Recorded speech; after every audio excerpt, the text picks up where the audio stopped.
Prepare yourself for the terror. The prison of madness, where few enter and none return. Welcome to Unsung Horrors. With Lance. And Erica. Leave all your sanity behind. It can't help you now. Happy October and welcome to another episode of Unsung Horrors, the podcast where we discuss underseen horror movies, specifically those which have fewer than 1,000 views on Letterboxd. I'm Erica. I'm Lance. And because it's October, that means Horror Gives Back is underway. It is our fourth annual? Holy shit, I don't even remember what Three, I think. We did the first one in 2020, and that year counts. So this is the fourth one. But that year it was like a free for all, like just donate to wherever, and we didn't know who was donating where, doing what. And then the next year we were like, okay, let's get organized here, folks. And then we did the Trevor Project, and then Best Friends last year, and Best Friends again this year. That's right. So once again, we are raising money for Best Friends Animal Society. Donate $1 or more per horror movie that you watch in October. You can follow our prompts. You can do your own, do whatever. We've got a link to the fundraiser in show notes in our link tree and on Twitter. So you can find the way to donate through there. And we appreciate every single one of you that does donate. You can do just a one-off donation if you don't have time to participate. We totally get it. But the animals would appreciate it if you did. Yes. So to kick off October, we are going to be talking about Two-Fisted Tales from 1992. Two-Fisted Tales. Three bizarre stories of revenge, madness, and deceit.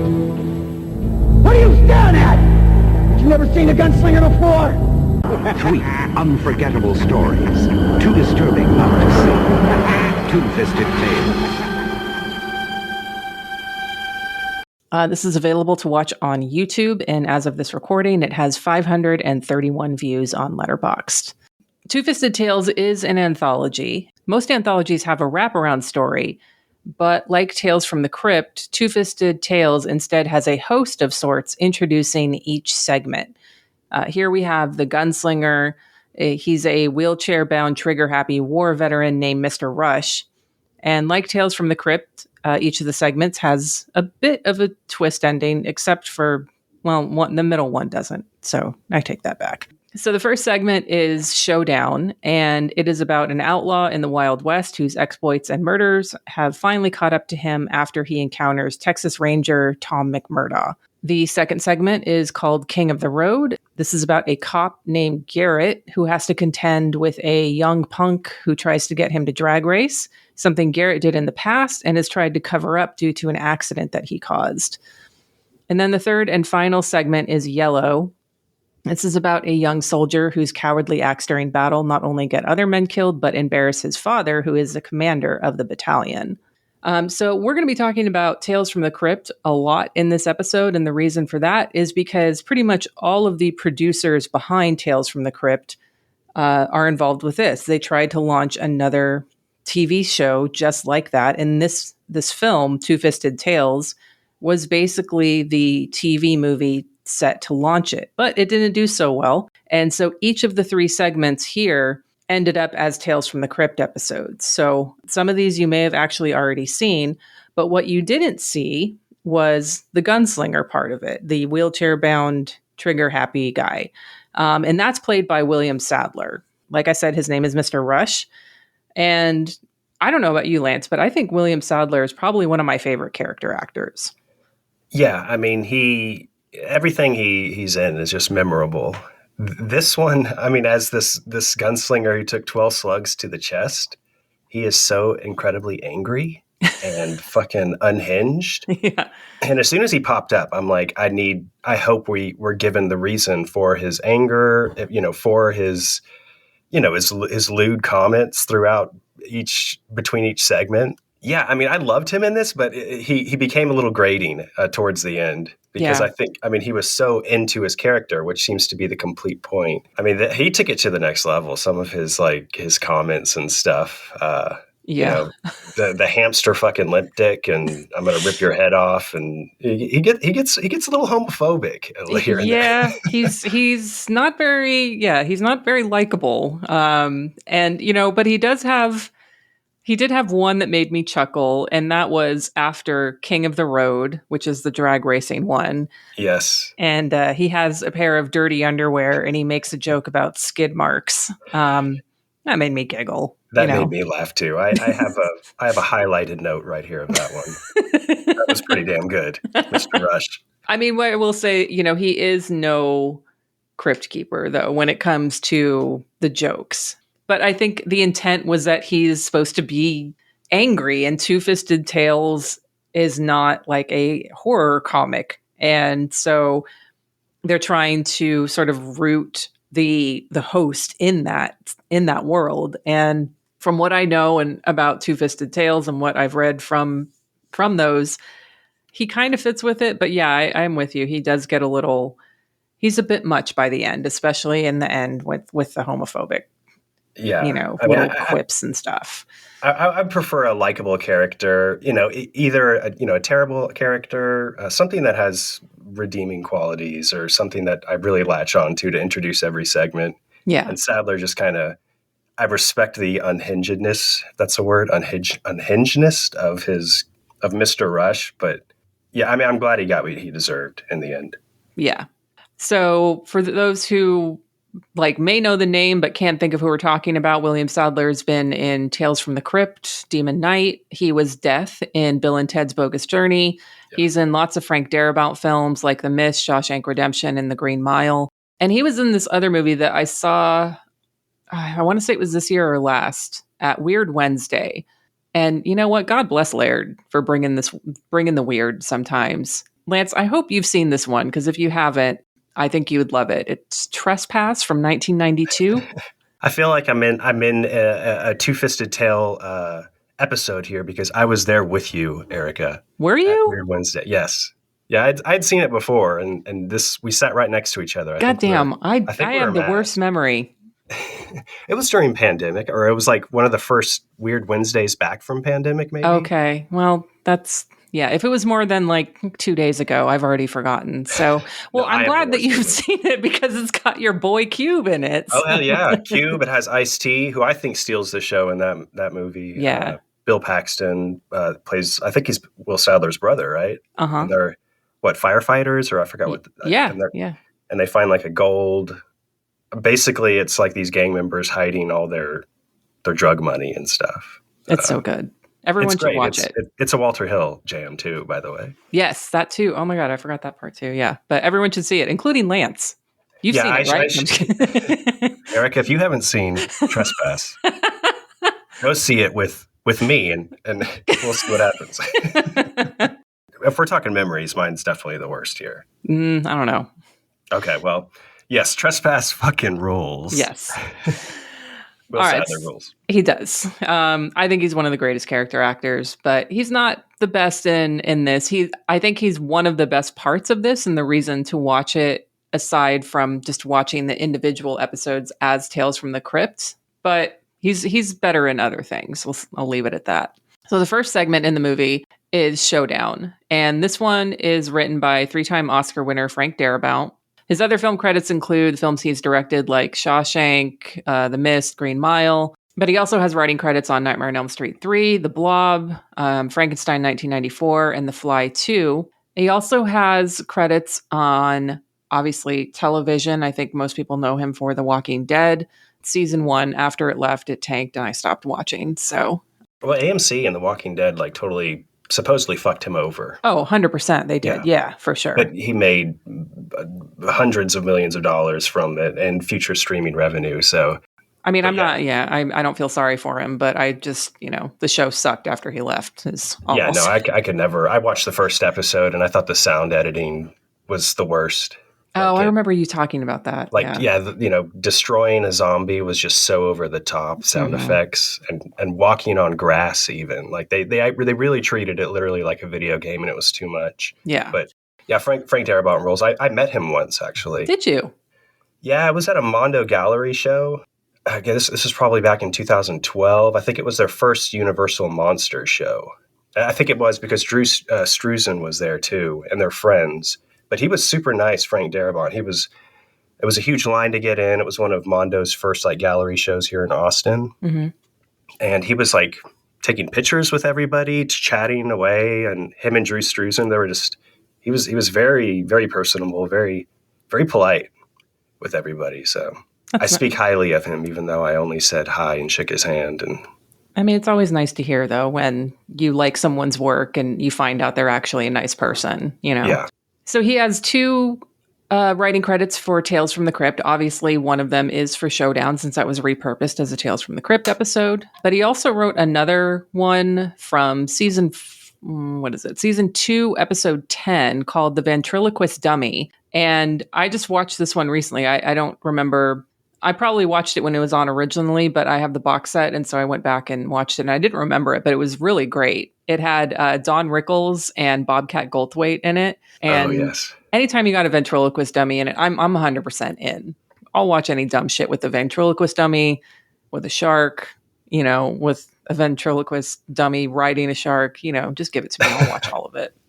yeah. Throw in Don Rickles into any type of horror setting, and I'm sold. Yeah, it was great. So I highly recommend that one. If you have that set or a way to watch Tales from the Crypt, season 2, episode 10, The Ventriloquist Dummy is really good. Showdown was directed by Richard Donner. He actually has some experience directing television episodes. In the late 50s, he directed episodes of shows such as The Man from U.N.C.L.E., The Fugitive, and The Twilight Zone. But he's probably most well known for the films that he's directed, which include Goonies, Superman 1 and 2, the Lethal Weapon series, The Omen, and he also directed that Ventriloquist Dummy Tales from the Crypt episode that Frank Darabont wrote. So they've collaborated again. And his, I can't remember which profile said it, but one of them that I looked at said occasional comic book writer. And I was like, what the fuck? So I had to look this up, and apparently in the 2000s, he wrote a few Superman stories for Action Comics. Oh, nice. I did not know that. I mean, it makes sense. He directed the best Superman movie, so, let the man write a comic. So the score is by Michael Kamen, who has scored nearly 70 films. A lot of, I guess probably everyone knows the Lethal Weapon series score. I can't recall the Die Hard score, but he did the one for that as well. Event Horizon, Brazil, The Dead Zone, and the classic film Roadhouse. And he handled all the orchestral arrangements for Pink Floyd's The Wall, and my favorite Pink Floyd album, The Final Cut. I love those records. Roger Waters. I think I've talked about Roger Waters and Pink Floyd in past episodes, but yeah, no, he handled all that stuff on The Wall and The Final Cut. Yeah. So we've got some huge names behind this. And to top it all off, we also have the cinematographer, which is Hiro Narita, who shot Hocus Pocus, which I'm sorry, I'm going to say it. I hate that movie. Like, I think it's it's fine for children, but there's like adults that literally geek out over that movie. I don't. They just come out fairly recently with a sequel, or they are? I think so. Yeah, they did. I think it was last year, and everyone was like losing their shit. They're like, "Oh my god, Hocus Pocus!" I'm like, "You are an adult, sir. You are 40. You have a mortgage, and you are excited about Hocus Pocus." We were just talking about how awesome Superman is. People have Hocus Pocus. Superman is not a child's movie. Okay. Superman I've never seen the Hocus Pocus movies. I can't dog it. But. Okay. I mean, to each their own, but honestly, like, I don't get mad when like kids are like, I like Hocus Pocus. I'm like, good for you. And then 40-year-olds like, Hocus Pocus. I'm like, get fucked. Like, they're so hot. It just seems annoying to me. I don't know. It just feels so Disney and just gross to me. I don't know.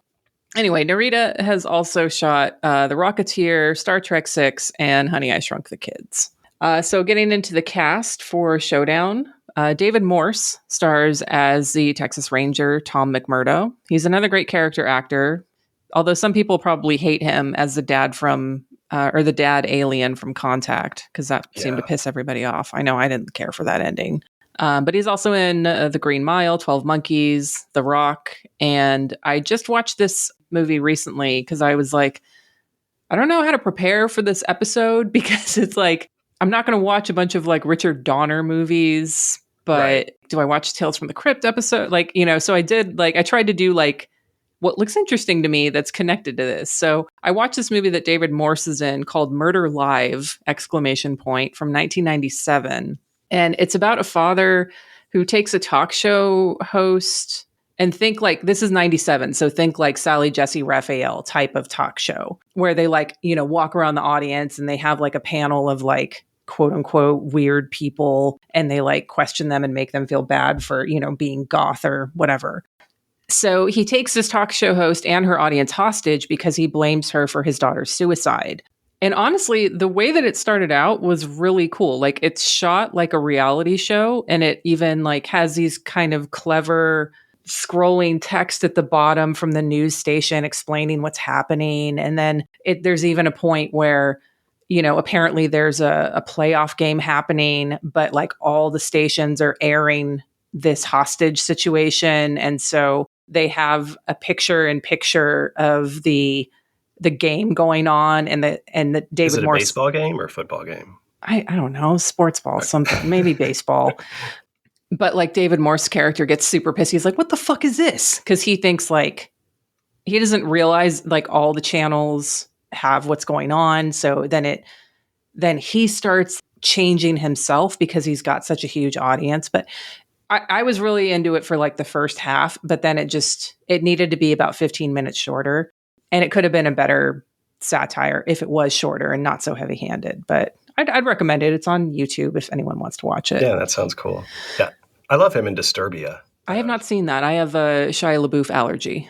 Yeah, there's a lot of Shia LaBeouf going on, but David Morse kind of steals the show as the creepy neighbor, and he really sells the thriller element of that movie. But yeah, if you don't like Shia LaBeouf, stay away. Yeah, well, I shall continue to do so. The only other main character in Showdown is Neil Guintoli as Billy Quintain. He is they're trying to make him like a Billy the Kid type character. He's basically the outlaw here. But he's also in Shawshank Redemption, and he's also in Child's Play as Eddie Caputo. Ah, yeah. So we're going to be going segment by segment. So we're going to talk a little bit about our thoughts about this segment, and then we'll move on to King of the Road. Lance, any thoughts that you want to share about the first segment, Showdown? This is probably the weakest segment of the three for me. Is it? Okay. Yeah, I mean, I go back and forth between all three because they all have something that I like. Mm-hmm. This one I like a lot because there is the supernatural element where the others are very straightforward and kind of, there's nothing really supernatural or not too much horror element in the other two. Yeah. This is the only one that has it, but I feel like maybe it's because of the ending. I know I'm jumping straight to the end of this. I mean, it's 20 minutes, so it's fine. Yeah, it's the shortest. It's almost like a feel-good ending for me, which I find very odd, especially for like and I know this was made, for its own Two-Fisted Tales film, but to throw this and incorporate in this with Tales from the Crypt, it doesn't seem like it fits in with almost this feel-good ending that you don't really see coming. It gave me like a Young Guns vibe when Billy the Kid starts talking about pals, like, there ain't nothing stronger than that, Yeah. I really like going back to Young Guns, don't I? You do, but that, that's fair. Yeah, I agree. The ending is like, why this, you don't have like a comeuppance ending really. This one is really the only one. No, the last one has a twist, but this one has like a twist that's more in line with the Tales from the Crypt universe. And I do like that part of it, when, even though it is a little predictable, like once he starts seeing all the people he killed, I'm like, oh, okay, yeah, this is what this is. But like when the tourists walk in, like, that's cute. I was like, okay. Yeah. I do like the sort of dreamlike intercuts of the galloping posse and the sunset that sort of signal him time, almost kind of like time jumping because he is dead and like figuring out like what's happening. It's got good squibs.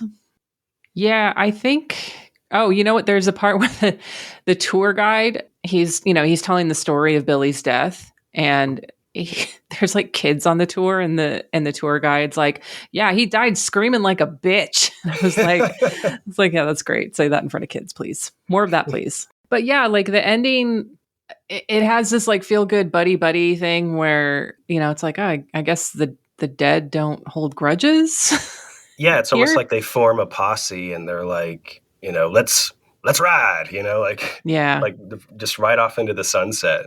I mean, yeah, you're right. When the dead started coming back and Billy's given this this potion, this drink from the guy, this old man, and he thinks it's some like mushroom peyote thing. I love when the dead start popping up. I did like that, supernatural element. The ghosts are coming to haunt him. It is predictable, but it gave me almost kind of like that Fulci's last film, Door to Silence, where it's about a man who isn't really aware he's dead, but he's struggling. But he knows the truth, but he's struggling with it. And I kind of got that from this character and from the whole kind of story of dealing with the bad things you did in life and dealing with your death. But yeah, once the ending kind of turned around for me, I was like, yeah, okay. I mean, I like it because it's like all dogs go to heaven. They're all just they're all gonna ride into the sunset and have fun and just wreak havoc or whatever in their afterlife. But yeah, it didn't feel like a Tales from the Crypt episode or anything. Yeah, I will say this: I rewatched it, as Two-Fisted Tales, but then I also watched the episodes on the Tales from the Crypt DVD, and the dead makeup actually looks pretty good. It's hard to see in the copy on YouTube because it's a terrible VHS, recording. So, but yeah, I mean, not too much more to say about it from me. There's also not really any good jokes from Sadler or his character, Mr. Rush, on this one either. Yeah, this one, he's just kind of setting it up. It's kind of straightforward. Yeah. Anything else on Showdown you want to bring up? No, I didn't watch. I did go back and watch some of the segments when they aired on Tales from the Crypt. I didn't watch Showdown, the Showdown episode, so I wasn't able to listen to how the Crypt Keeper set it up or ended it. But I'm going to imagine that he ends it something. He was probably over it. He probably didn't like the ending, and he just says something like, "Now that's what I call a boring Western." Just something so generic that doesn't make sense, and there's no wit to it. It's just like he's bored out of his mind. Like he's like, what the fuck is this doing here? Yeah, I meant to watch that to see like what's the Crypt Keeper joke on this. So I'll do that and report back to Discord. See, another reason you all should join our Discord. You'll only get that information if you join. Just saying. That's right. All right, so let's move on to the second segment, King of the Road. This one is written by Randall Jansen, who wrote Dudes from 1987, Oliver Stone's The Doors, and The Mask of Zorro. And he also wrote another Tales from the Crypt episode, season 2, episode 16, called Television Terror, with Morton Downey Jr. And this is another great episode, and I highly recommend that one as well. This one's directed by Tom Holland, who everyone knows for Child's Play and Fright Night. And the score is by Warren Zevon, who's got 83 film soundtrack credits, but not really. This is one of the only ones where he's got score or composer credits on it. I'm not necessarily a fan, and I don't know if this played into, because you had said like you thought Showdown might have been your least favorite, but you're kind of going back and forth. King of the Road is it for me, and I don't know, but like, and the Warren Zevon soundtrack didn't help me at all because I don't care for him. It's just whatever to me. I don't dislike his music, but I'm not a fan by any means. Yeah. So I wasn't like, fuck yeah, Warren Zevon's on this. To me, his songs felt like a fit because it's almost like his stuff has always been kind of like my parents listened a bit to Warren Zevon. Okay. And it's kind of like dad rock, but trying to be more aggressive, or I don't know. Like, I can see that. Yeah. And it kind of fit. It fit with the cop character a lot to me, and just how cheesy he is. But there was one line in one of his songs where it's like all that really stood out was he's all "shoot your load." Did you hear that? Yes. I was like, what the fuck is he singing about? Like, we're looking at drag racing here, but But no, I do want to do I have a quick story about Tom Holland. Oh, okay. My brother and I did a gallery show back in 2015 called There Are Two of Me, where, you know, it was just all this art that we did about like doppelgangers and multiple personalities, all sorts of things. But Tom had noticed Cody's art before on Twitter, and he caught wind of our upcoming show, and he actually published a quick write-up that he did personally of some of the pieces that we had shared to that point on his blog, TH Terror Time. I don't think he even has that site anymore, but I remember him sharing that, and I was like, oh my God, this is Fright Night Child's, this is Tom fucking Holland. Like, such a sweetheart to do that. And, you know, he shared when it was running and, you know, when it started, when the opening was. It's really nice of him, but I wanted to share that. Damn, you got all the stories about the nice people in this episode, Lance. And I'm over here yelling at people for liking Hocus Pocus. Well, wait till I talk about the night Robert Zemeckis babysat me. What the fuck? No, but one of the most impressive things I feel like about Tom Holland's film career is writing Psycho 2, which it never, you know, I think most people never in a million years would think that a sequel to, you know, Hitchcock's masterpiece would work, but he fucking did it. He pulled it off. And I think it's a great sequel. Agreed. Mainly because of Anthony Perkins' like commitment to the role, but he wrote it really well. Yeah, I agree with that. I mean, I think it's not the first thing that I think of when I think of Tom Holland, but when you're reminded of that, you're like, yeah, that is a good movie. Good for him. So cinematography here for King of the Road is Gary Kibbe. He was Carpenter's DP from the late 80s to early 2000s. So he shot They Live, Prince of Darkness, Vampires, Body Bags, along with some others. So, you know you're in good hands with someone like that, especially for someone who shot Prince of Darkness. Hell yeah. And our cast here is Brad Pitt. I don't know who that is, but, you know, I didn't look him. I looked him up on IMDb and just... Yeah, he has... I noticed he had a pretty good-looking jawline. Yeah. I mean, he's a pretty good-looking kid. Yeah, I didn't see his career really going anywhere, though, so, yeah. No. But we have Raymond Barry, who was the detective in Christmas Evil, was in Falling Down, Flubber, and Walk Hard. So, I mean, obviously we know who the real star in this episode is. Yeah. All right, so let's talk about King of the Road. So, I don't know if it's like a guy car thing that just is off-putting for me. Like you said, there's no supernatural element in this one. But I do want to know how Brad Pitt's character got to his car so quickly after the first time he talked to Garrett. You know, he's talking to him. Garrett's under his car fixing something. Brad Pitt says like, oh, I'm looking for this guy. And Garrett's like, what? And he quickly comes out from under his car. Brad Pitt's gone. And all of a sudden he walks out in the street and Brad Pitt is in his car. So no supernatural element. So I thought that for this whole thing, I thought there was going to be a supernatural element and that Brad Pitt was a ghost of the teenager who died previously. Because that's exactly what I thought. Okay, so it wasn't just me. Because like also his face is under dark shadows a lot. So I was thinking maybe it could even be another similar twist to like the previous one where he's himself younger but then they show his face and I'm like, okay, it's not him, but I don't know. So I thought that was going to be the twist, but then instead it just turns into, okay, we're going to drag race and oops, I ran into a fucking one of the big construction equipment things. I don't know what they're called. Like an excavator. Yeah, one of those. And like, so the twist is it's not even a twist. It's basically just Billy dies after being the one to insist that they race. Yeah, it's lame. I mean, I think the story would have just been better if it was some sort of like ghost from the past or the kid who, you know, that the cop killed drag racing, or even like a relative of the dead racer or something to make it interesting other than some, you know, goofy kid that collects like newspaper clippings and is looking for Iceman, you know, just to race them. This one is, like I said, they kind of rotate my favorite to least. Like I do like this one because I like the ending. I like the downbeat ending. It feels like the end of a Tales from the Crypt episode or something that really works in an anthology.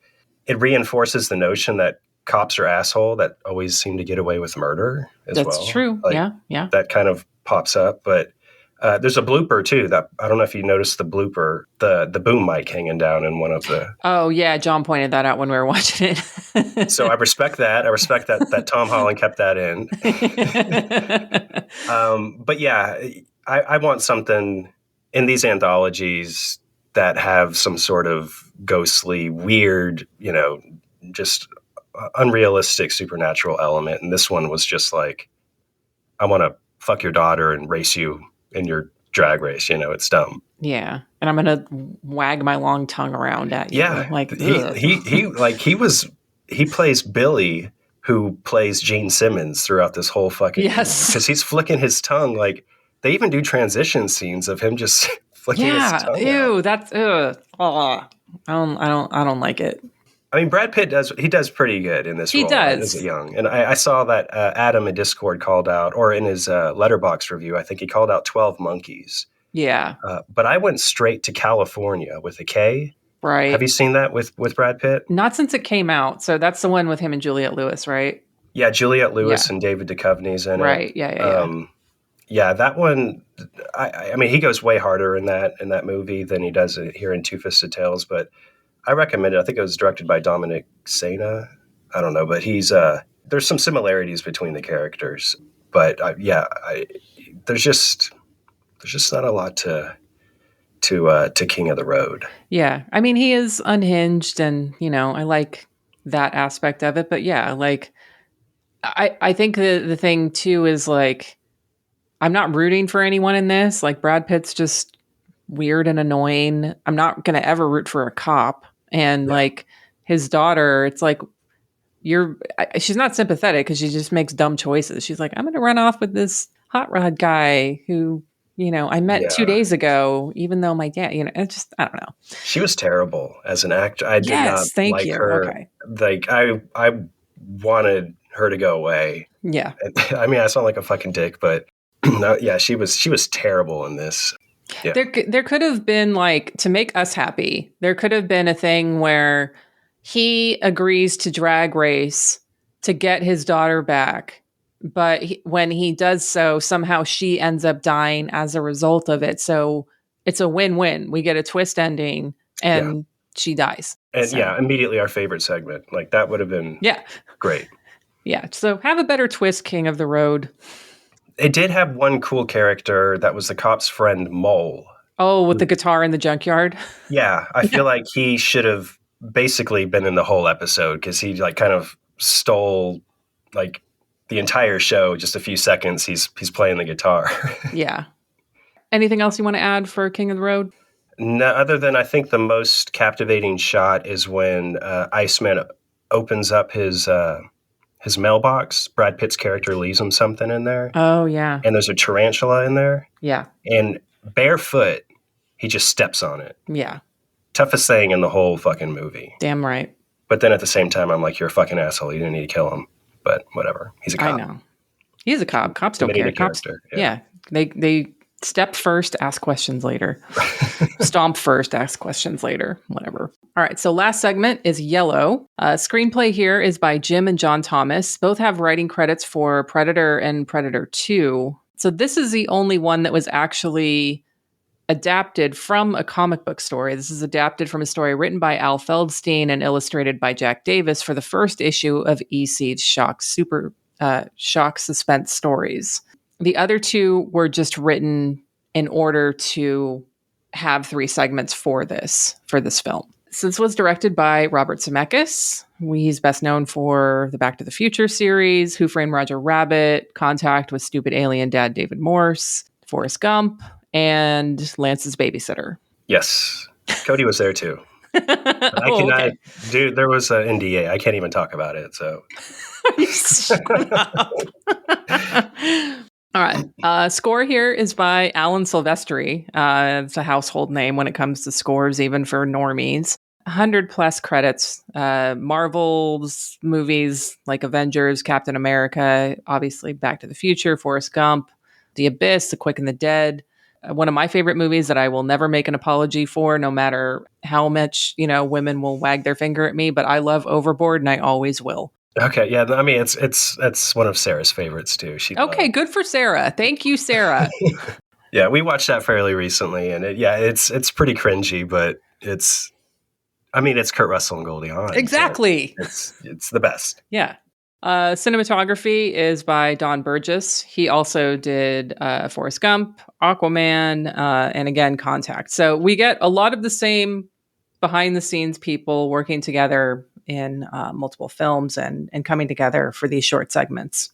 Our cast is, I don't think there's an argument against this being the best cast of any of the segments. We've got Kirk Douglas as General Calthrob, his real life son, Eric Douglas, as Lieutenant Calthrob, Lance Henriksen as Ripper, and Dan Aykroyd as Captain Milligan.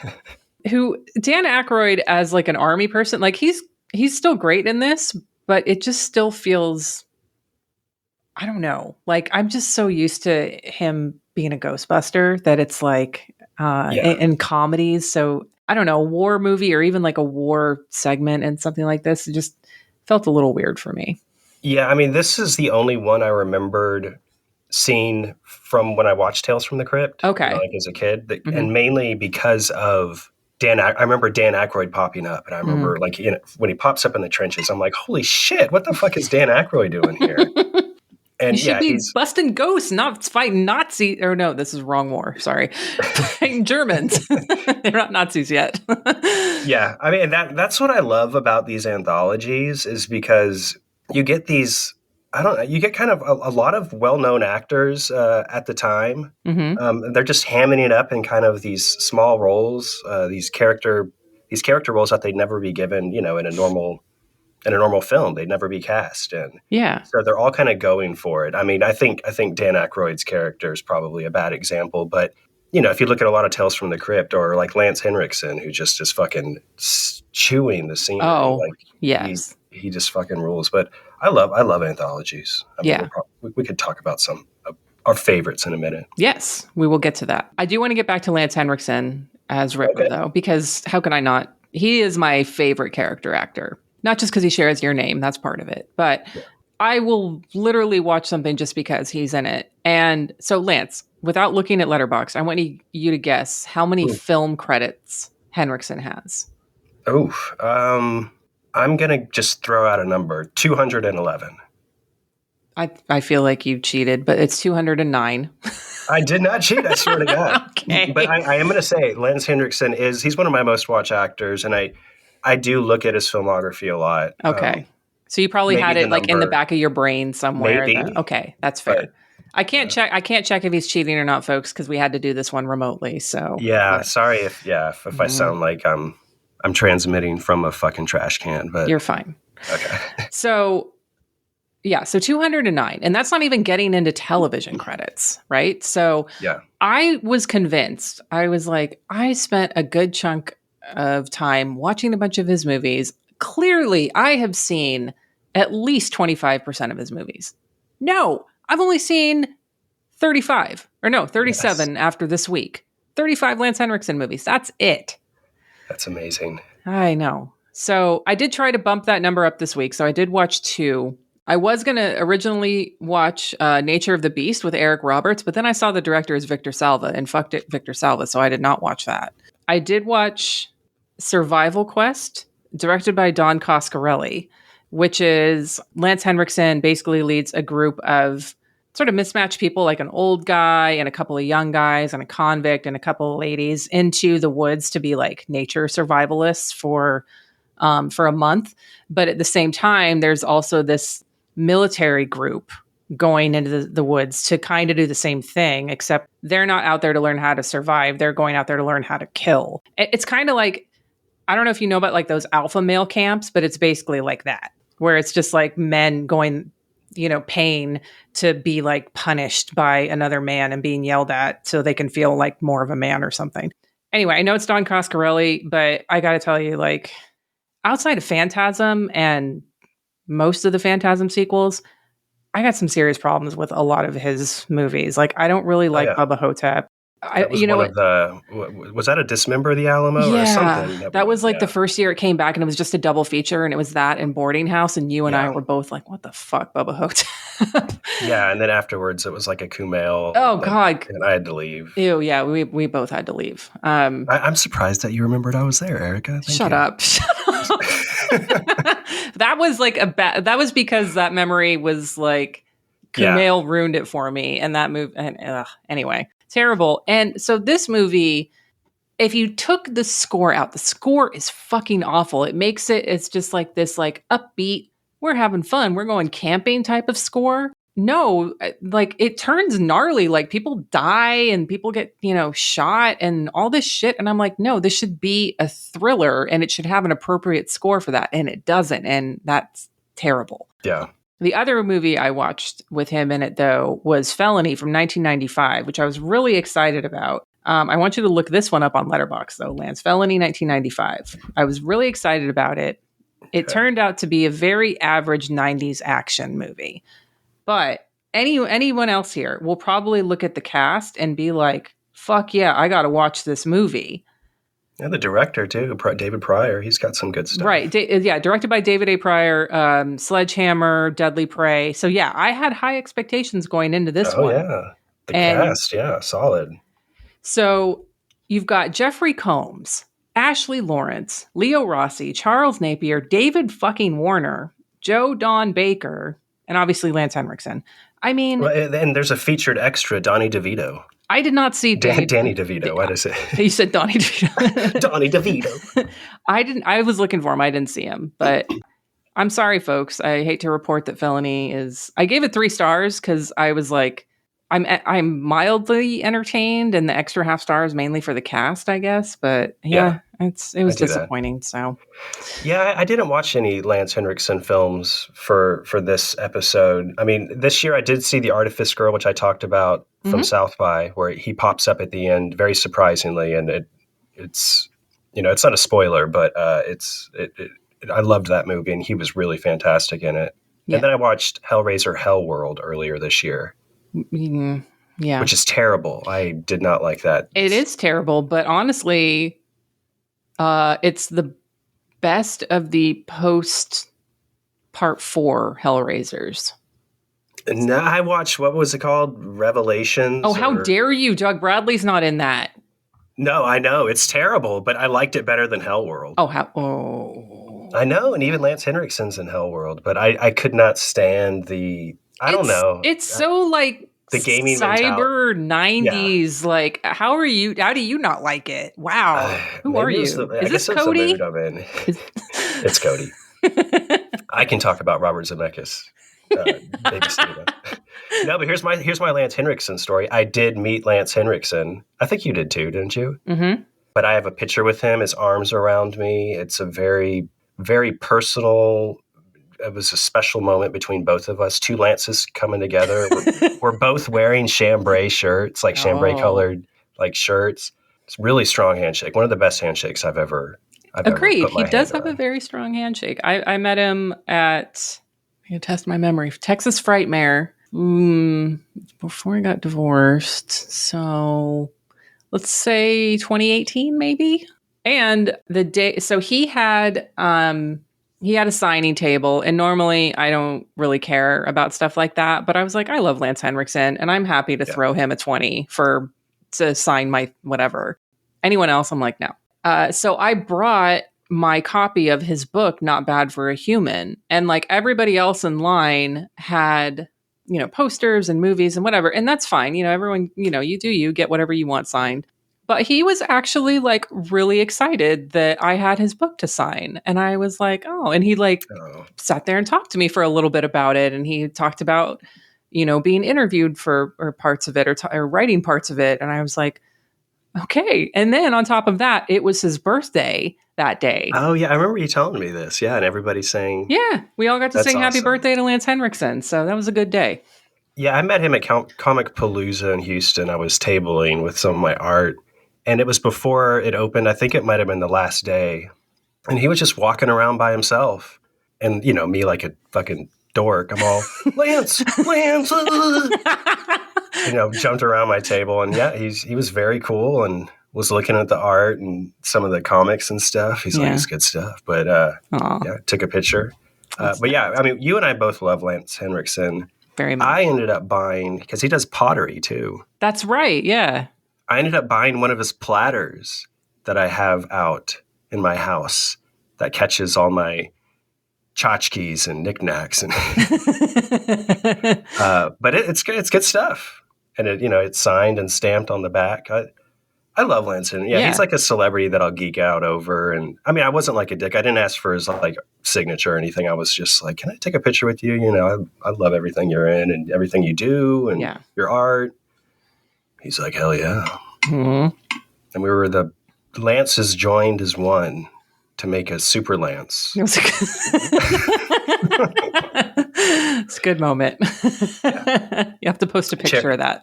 Cherish that forever. Yeah, I think I've posted it multiple times on Instagram, like every time it's his birthday or something. As well, you should. All right, okay, so Lance Henriksen rules. He's clearly the best part of Yellow, of this last segment here. Kirk Douglas was clearly channeling his character in Passive Glory, I think, a little bit. But Lance Henriksen is 100% like he's going for it in this one. This one's definitely my favorite, not just because of the cast and Lance Henriksen, but it's got great gore in it for not being a horror movie, especially when Henriksen, Ripper, his character, gets blown up and he comes to narc on Eric Douglas's character, Lieutenant Calthrop. And like he's holding his helmet over his stomach and like he's like, it's yellow, sir. And like he pulls the helmet off and his guts just spill out. I'm like, fuck yeah. This is amazing. Yeah, definitely the best looking segment with the biggest budget, but the dead soldiers all over the place. And then that Lance Henriksen. Yeah, that's what I was wanting from each of these. Yeah. This one, the twist at the end of this one, I like this one as well. I do like it's a downbeat ending with a twist. So you have a twist in the first one, but it's an upbeat ending. This one gives you a twist, but downbeat ending. So yeah. I do like it for that. Is this, I mean, I know you said you're kind of going back and forth between a few of them. Is this one of your favorites or? Yeah, right away when it started, I mean, with Lance Henriksen, it's kind of comedic when he's yelling, damn at all the dead soldiers, like he's talking to them. Yeah. I mean, as soon as it starts and you could see the production value compared to the others, right away I knew this was my favorite, straight up. And when you see Lance Henriksen credit over there with Kirk Douglas and stuff, I'm like, yeah, and the twist ending. I did kind of see it coming, but sure. But it still doesn't really take away from the feels from it. Yeah, you're right. Definitely had the biggest budget here. I love the part when Lance Henriksen, like you said, he's going from person to person and he asks like, where's the lieutenant? And the guy points and his fucking arm just gets blown off. Yeah. And as soon as that happened, I was like, I mean, we'd seen some dead bodies already up to that point, but yeah, once that happened, I was like, oh, hell yeah, I'm in for this one. So yeah. And I didn't go back and watch the Tales from the Crypt to see if the Crypt Keeper had anything to say about this one. Oh, his joke at the end of it was no guts, no gory. That's good. I can't imitate Kassir's voice, but yeah, he had a good joke for this one. So any other notes you have on Yellow? Yeah, no, that's it. So favorite segment for me is for sure Yellow. I know, you said this was yours as well. Let's talk about other anthologies though. We got a little bit of time here. Okay. So Adam actually brought this up in our Discord, asking about favorite segments from anthologies specifically. And mine, I think it might have been in Trilogy of Terror before I saw Asylum, the Amicus film. Yeah, that's a great one. Yeah, I didn't take note of like a favorite segment. I love Body Bags and I love the Stacy Keach hair one. Him being so crazy into his hair growth and his hair loss. Yeah, Body Bags is up there for me too. See, this is tough because so it's all like Frozen Fear and the Weird Tailor from Asylum are always going to be up there for me.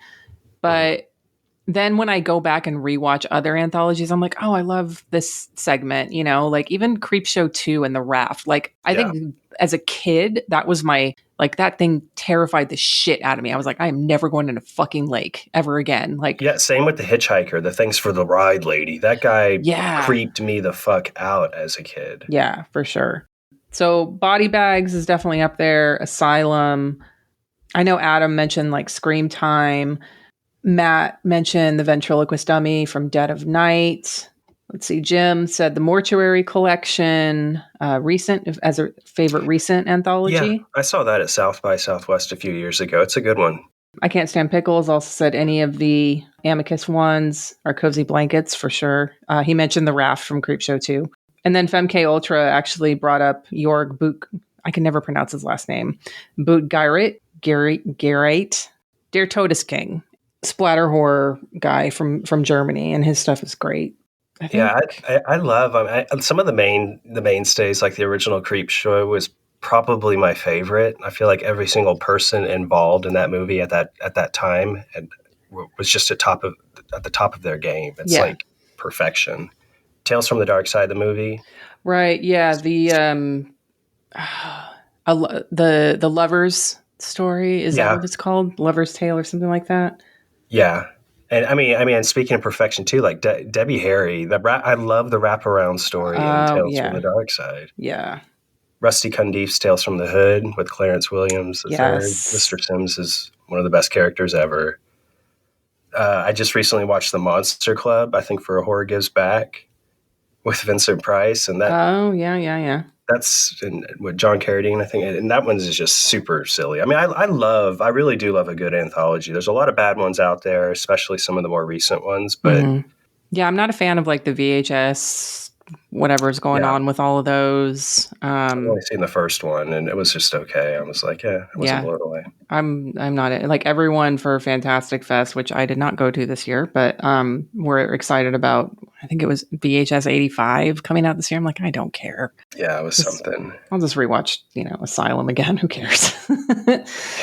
yeah, they're perfect like October movies. These horror anthologies.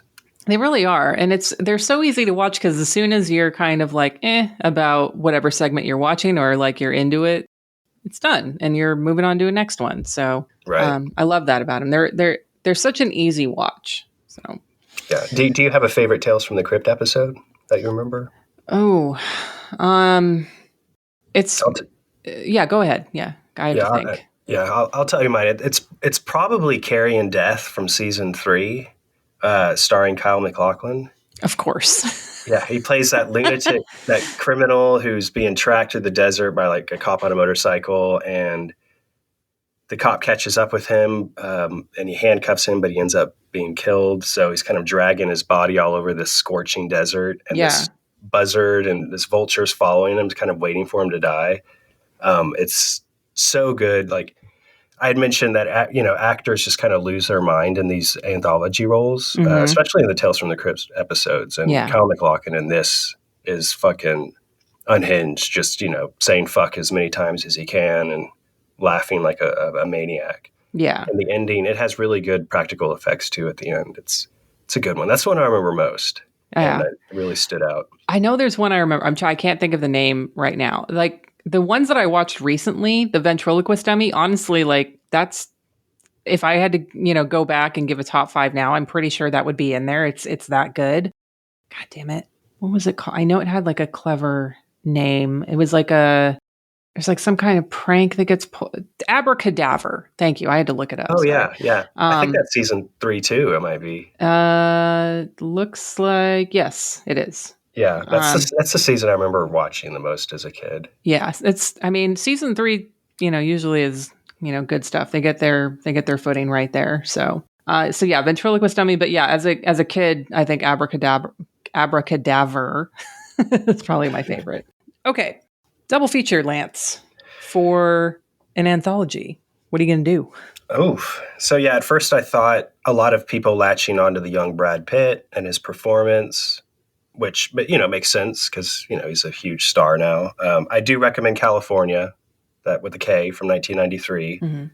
But I love that we have never covered, which you had mentioned on our last episode, a horror Western or an anthology. Yeah. For that matter. And I'm going to pair it up with a full-on horror Western. and an anthology, another anthology, which this one has a great tagline. It's Hit the Trail to Terror. That's and good. It is Grim Prairie Tales from 1990, directed by Wayne Coe. I watched this on YouTube, actually for this episode, so I'm picking it from a recent watch. Mm-hmm. Stars James Earl Jones and Brad Dourif in the wraparound story. So James Earl Jones, he wanders up to Dourif's campfire late one night, and they begin trying to outdo each other, telling these weird, scary, kind of supernatural tales. And I feel like Grim Prairie Tales doesn't hold back as much as Two-Fisted Tales kind of does. Yeah. You know, they are a little tame here and there, but there's some bigger surprises that in Grim Prairie Tales that you don't find in Two-Fisted Tales. One moment in the second story, it literally had me reaching for the remote to rewind what I just saw. I was like, did that really just fucking happen? I'm not going to spoil it because everybody should watch it. And these are short segments too. It's like an 86 long minute, and I think there's 4 total segments. There's a very random Bill Plimpton style animated sequence that just pops out of nowhere in one of the segments, which doesn't make a whole lot of sense, but it looks super cool. And then the first segment stars Will Hare, who is Grandpa Chapman from Silent Night, Deadly Night. Oh, shit. And he basically plays Grandpa Chapman in this segment. Mm-hmm. Also, he's in Back to the Future, so there's a Zemeckis connection there. There you go. But James Earl Jones in this seems to be channeling Oliver Reed in his character. Hell yeah. It's just glorious to watch. I mean, he's an amazing actor, but this could be one of my favorite performances of his. I mean, I could have probably just done an hour and a half banter between James Earl Jones and Brad Dourif because their scenes are definitely the best. Nice. And they spend a lot of time on the wraparound story, which is good, but definitely more horror Western. All the segments in Grim Prairie Tales all take place in the Wild West. But yeah, I think it'd be a fun night of short stories pairing these two together. What about you? So I'm going with an anthology as well. I think we've talked about a lot of, the goats out there already. So I'm going to go with one that's lesser told or lesser known tales. So like Two-Fisted Tales. And I don't think I brought it up on the podcast before, but I might have posted about it the first year we were live. I was doing like Christmas horror movies because this one has a Christmas segment in it. So this is Tales from the Third Dimension from 1984. This has directors Worth Keeter, which folks might know him because he directed Unmasking the Idol and what's the sequel, like Order of the Black Eagle, or I don't know which is which, but it's basically the James Bond spoofs. And I think Vinegar Syndrome put at least one, if not both of them out. So Worth Keeter, Earl Owensby, Todd Durham, and Tom McIntyre. So you've got 4 segments. There's one that is The Visions of Sugar Plum. That's the Christmas time one. And it's got this like shotgun wielding granny who didn't get her meds or something like that. But there's also a Halloween segment and like a don't do drugs segment. It's really good, for what it is. But the best part about it is it's got a budget crypt keeper. So you don't have a wraparound story with this one. You have like a host introducing the segments kind of thing. So if you look this one up, you'll see like there's a skeleton kind of in the forefront of the poster. And that's pretty close to what the skeleton looks like that's introducing each of the segments in this. So yeah, it's going to be just a full night of anthology films and short segments. So Tales from the Third Dimension, 1984. That's on YouTube for anyone who wants to watch it. Next movie, Lance. Where are we going? Where are we going next? Okay, so I'm gonna stick to the 1990s, Erica. Oh shit! You started it, okay? I know. And we don't have a 1990s category for Horror Gives Back, so why not? Okay, so this is a movie that you watched a few years ago, and your review piqued my interest. And I'm actually going to just read your review to get people ready for this. No summary this time, just Erica's review. Okay. I want to see if I can guess what it is based on the review because my memory is... You'll get it right away. Oh, okay. All right. Canon film with Michael Dudikoff playing an asshole, abusive husband, cop whose Russian bride leaves him. Then she picks up Mark Hamill, who's a psycho killer with a fake eye fetish. But he doesn't kill her because he wants to take her to his doctor for electroshock therapy. Dudikoff gets strapped to the hood of a car while Hamill is driving, and every car is stolen or explodes. And then Robert Mitchum shows up. I swear I'm not drunk. Do you know the movie? I know, I can picture the poster, but I can't remember the title of it. The movie is Midnight Ride. Thank you. From 1990. Directed by Bob Browver. You already heard the main cast members, Dudikoff, Hamill, Mitchum. This is actually Mark Hamill's first R-rated horror thriller.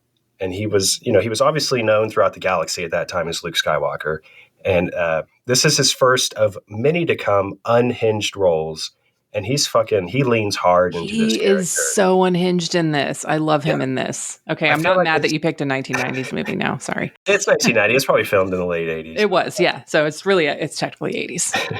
But yeah, I feel like this is the film where he first perfected his Joker laugh, from what I've seen. So yeah. But it's currently on YouTube. It has 653 views on Letterboxd.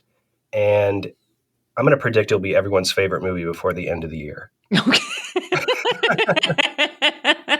Midnight Ride. Awesome. I'm looking forward to revisiting that one. That one was a lot of fun. All right. If you're not already, you can follow us on Instagram, Twitter, and Facebook at Unsung Horrors. You can join our Discord. Link is in show notes or on our link tree on Instagram or Twitter. It's Horror Gives Back time. So now is the perfect time to join. Share your lists on Letterboxd, share your picks every day, however you want to participate, but we hope that you do. You can also find our Horror Gives Back list on Letterboxd, and you can follow me there at Hex Massacre, as well as Instagram and Twitter at Hex Massacre. And I'm on Letterboxd and Instagram at El Shaibi. Thanks for listening, everyone, and we'll see you back next episode for Midnight Ride. Bye. Bye. Welcome, kiddies. Would you like to dance to death? All you have to do is come to the Crypt Keeper's party. A monster bash, if you will. Come on down!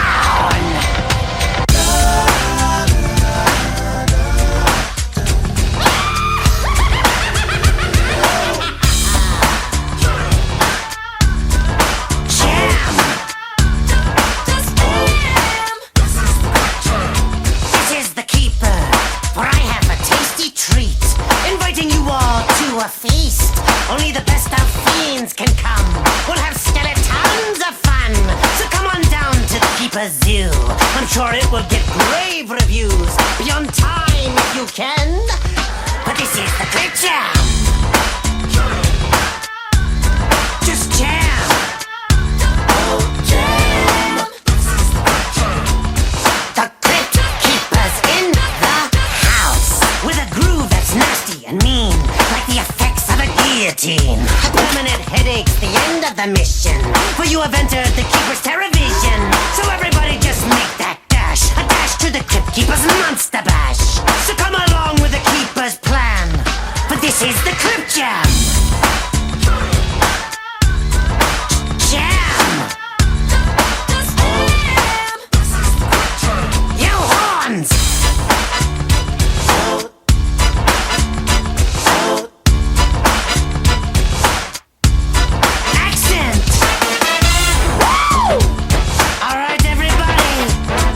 Listen to me. Here we go now. Everybody in the house, let me see you go. All the monsters go. All the people and your friends go. Everybody in the house go. Hans.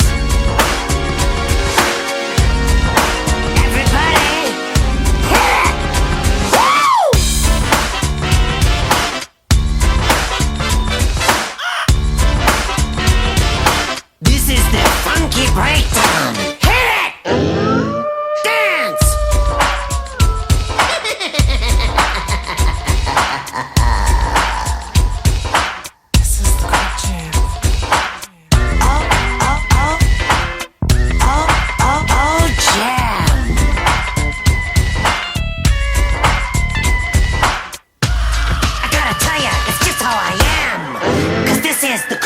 jam. Oh, jam. This is the good jam.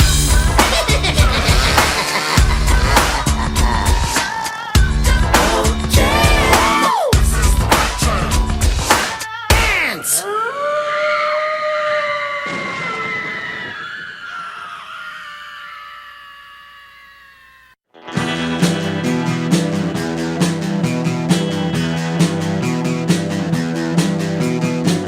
You're listening to the Prescribed Films Podcast Network, home to hundreds of hours of free podcast entertainment. The shows on this network all have a common goal, providing you with the best discussions about movies and other forms of entertainment media. The PFPN hopes to fill your earholes with audio joy. Visit our website with links to all the other amazing shows at www.thepfpn.com. Thanks for listening.